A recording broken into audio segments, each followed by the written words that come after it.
ডেডলাইনের আগে নির্বাচন কমিশনে রাজ্যের মুখ্য সচিব তিনি পৌঁছে গেছেন। নির্ধারিত সময় ছিল বিকেল ৫টা, কিন্তু তার প্রায় আধ ঘন্টা আগে ৪:৩০ কিছু পরে জাতীয় নির্বাচন কমিশনে এসে পৌঁছেছেন মুখ্য সচিব। আপনারা জানেন এই প্রশ্নের জবাব তাকে দিতে হবে যে কেন নির্বাচন কমিশনের শাস্তি নির্দেশ সত্ত্বেও তা রাজ্য সরকার পালন করেনি, কেন নির্দেশ অমান্য করা হয়েছে, এই জবাবদিহি আজকে করবেন কমিশনের সামনে দাঁড়িয়ে মনোজ পন্ত, রাজ্যের মুখ্য সচিব। কমিশনের ফুল বেঞ্চের সামনে এই প্রশ্নের উত্তরে কি ব্যাখ্যা দেবেন মুখ্য সচিব, সেদিকে নজর থাকবে। কেন 4 জন অফিসার সহ মোট 5 জনের বিরুদ্ধে কোনো পদক্ষেপ করল না রাজ্য? দিল্লিতে মুখ্য সচিবকে ডেকে জবাবদিহি চাইবে নির্বাচন কমিশন, সূত্র মারফত এই খবর জানা যায়। এফআইআর সাসপেনশনের যে নির্দেশ দেওয়া হয়েছিল তা মানা হলো না কেন? পরিবর্তে রাজ্যের তরফে জানানো হয় মুখ্য সচিব যে চিঠি দিয়েছিলেন জাতীয় নির্বাচন কমিশনে, সেখানে ইন্টারনাল ইনকোয়ারি, অভ্যন্তরীণ একটা তদন্ত করবে রাজ্য, এইটার কথা বলা হয়েছিল। কিন্তু কেন শাস্তি নির্দেশ মানেনি? কমিশনের যে নির্দেশ ছিল তা কেন রাজ্য মানেনি? এই প্রশ্নের আজকে জবাব দিতে হবে মুখ্য সচিবকে, সূত্র মারফত এই খবর জানা যাচ্ছে।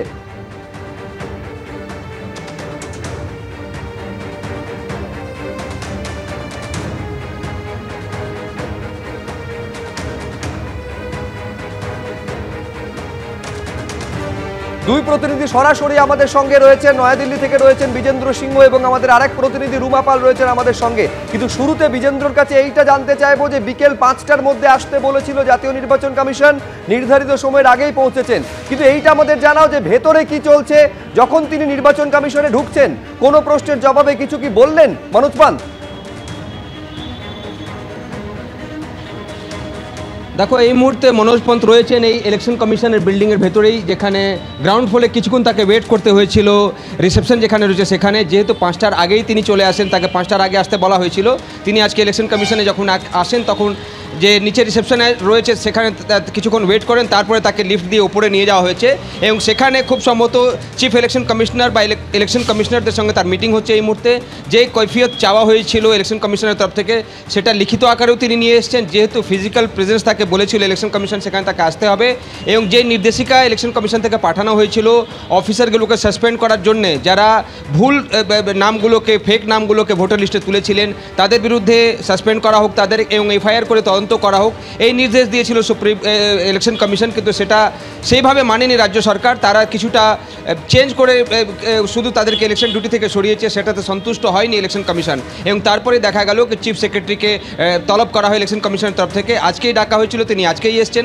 সকালে দিল্লি থেকে রওনা হয়েছিলেন, 1টা নাগাদ দিল্লি পৌঁছন এবং তারপরে বঙ্গভবনে ছিলেন। এবং তারপর এই মুহূর্তে ইলেকশন কমিশনের কাছে তিনি তার ব্যাখ্যা দিচ্ছেন কি কেন এই পদক্ষেপ নেওয়া হয়নি, যে স্টেপসগুলো ইলেকশন কমিশন বলেছিল তাকে নেওয়ার জন্য। কেন কি যে জনপ্রতিনিধি আইন রয়েছে, যেটাতে বলা হয়েছে কি ইলেকশন রিলেটেড যা কাজ হবে সেটার সুপ্রিম অথরিটি হলো ইলেকশন কমিশন এবং সেটাতে রাজ্য সরকারের আধিকারিকরা মানতে বাধ্য। সেই ক্ষেত্রে সেটা কেন মানা হয়নি সেই ব্যাখ্যা দেওয়া হবে। তার সঙ্গে সঙ্গে যে স্টেপসগুলো নিয়েছে ইলেকশন কমিশন নিতে বলেছিল সেটা কেন নেওয়া হয়নি সেই ব্যাখ্যাগুলো এখন মনোজ পন্ত রাজ্যের তরফ থেকে দেবেন। কেন কি এর আগে তারা জানিয়েছিলেন কি যদি তাদেরকে সাসপেন্ড করা হয় অফিসারদেরকে তাদের মনোবল ভেঙে যাবে, যেহেতু একটা বড় সংখ্যক এখন বিএলওরা বা অফিসাররা কাজ করবেন এসআইআরের জন্য। তার পরিপ্রেক্ষিতে এই সিদ্ধান্ত নিয়েছিল রাজ্য সরকার। কতটা সন্তুষ্ট হচ্ছে ইলেকশন কমিশন সেটা মিটিংয়ের পর জানা যাবে।